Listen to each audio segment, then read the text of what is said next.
Ryan Cole, been a long time. Unfortunately, government shutdown kept us apart for a bit here. So just kind of catch me up to date. I know the cross country team headed to nationals on the men's side. A couple ladies going too, but pretty good season so far.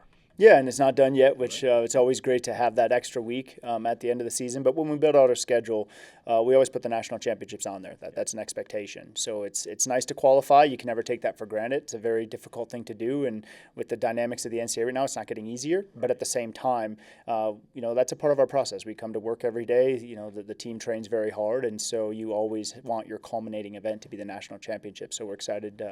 We've had a pretty good season, but it's not done yet. Absolutely. India and Ella going to the nationals. Is this what you expected? Obviously, you want to get to the point where both the men and the women qualify as teams. Obviously, that's the point. But for these two ladies. Yeah, they've done a phenomenal job. And usually it's not something where you can just come in and try hard for a week or a month or even a season and shock the world type of thing. Right. And so it's really our sport it's not an immediate gratification endeavor. And so for those women to continue to develop over their careers, it's absolutely tremendous to see them qualify and to do it together. I told them after the race, they both passed 9 women over the final kilometer of the regional race, and that really kind of solidified their advancement, and they were right together. And so I kind of said to him after the race, I'm not sure you would have passed quite so many people if your teammate wouldn't have been right there, and you're like, there's no way I'm letting her go. And so really being able to challenge each other, work together, and if you go out and train together every day, there's a level of comfort and familiarity. And so when you get in kind of high pressure environments, being able to tune everything else out and just focus on something familiar and comfortable really helps them just focus on their objectives and excel. So to see them both advance is absolutely tremendous. Yeah. And on the guys' side, so close to second place in the Mountain West, right there with Boise. But then to battle back and to get to this point where you're going to nationals as a team.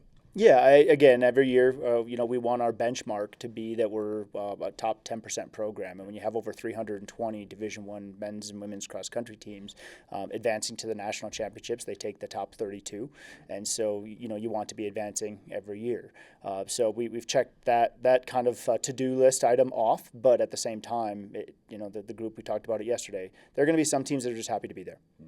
And then there are going to be some teams telling themselves they're not just happy to be there until it starts to get uncomfortable, about 4, 5, 6K. And then they think, well, I'm at the national meet, and they throw in the towel a little bit. Because it's hard. I mean, you run 2 10Ks in 8 days. Like, it's a quick turn. So I told our group, continue to see this thing through. And so we're excited to be there, but, our season's not finished, and we're not just going to be happy to be there. So what do you tell them? Obviously, you spoke to them. You're headed out. What do you want to see? What in your mind will you come back and say, yep, we had a good season? It's a bit subjective. Qualifying for the national championships definitely means you had a good season.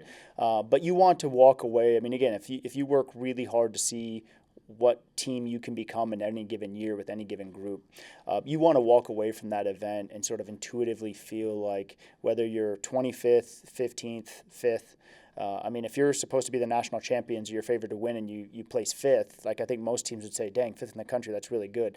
That group's going to walk away very disappointed. And so I think you want to intuitively walk away feeling like that was about what we could do. Like, we had a really strong day. You can't control who's on the other rosters, what issues those rosters are dealing with, how they perform on the day, but you have more control over yourself and your own group. And so you want to walk away feeling like that was the team we were capable of being. And when we do that, we're usually pretty darn good. Ryan Cole, thanks. Good luck at Nationals. Thank you. I appreciate it.